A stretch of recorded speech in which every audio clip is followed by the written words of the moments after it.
আসসালামু আলাইকুম। আপনারা সবাই ভালো আছেন? আমি মোহাম্মদ আব্দুল হোসেন। আমরা প্রেস ক্লাব আসছি, আইসা দেখি গুলিস্তানের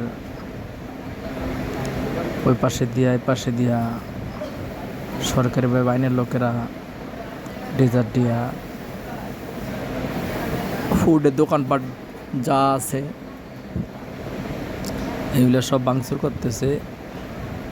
ওনাদেরকে নোটিশ দেওয়া হয় নাই, তাই ওনারা খুব কান্না করতেছে। ওনারা বলতেছে আমার ছেলে ভার্সিটিতে পড়ে, আমার মেয়ে ভার্সিটিতে পড়ে, কোনো মেয়ে এসে আমার স্কুল পড়ে। কে বলছে আমার আমার প্রশ্ন করলে আপনার ক্ষতি কত হয়েছে?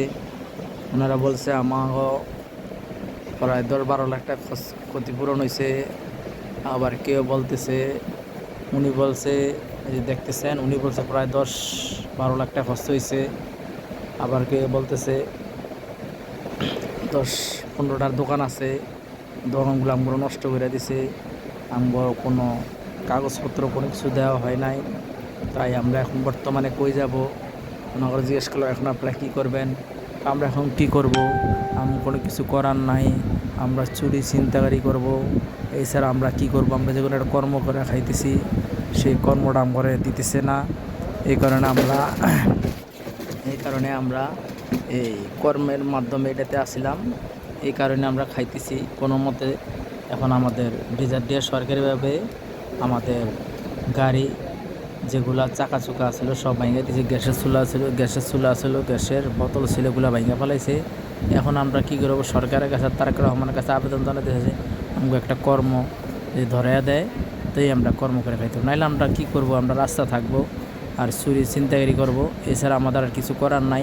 একটা বাচ্চা বল, আপনারা জিজ্ঞেস করলাম তোমার কী অবস্থা? আমি পড়ালেখা করি রে, আমি কাজ করে রাখি আমার মামার দোকানে। এখন আমার মামা এখন আমাদের মামা এখন কী করবো কইতে পারি না, আমরা করতে পারতেছি না। আমরা কেমনে খাবো, কেমনে চলবো?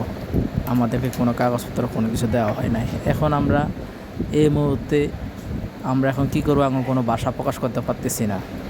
কীভাবে আমরা দিন কাটাবো কেউ হতে বলছেন। এই যে মুরব্বী দেখছেন, মুরব্বীও একই ভুক্তভোগী।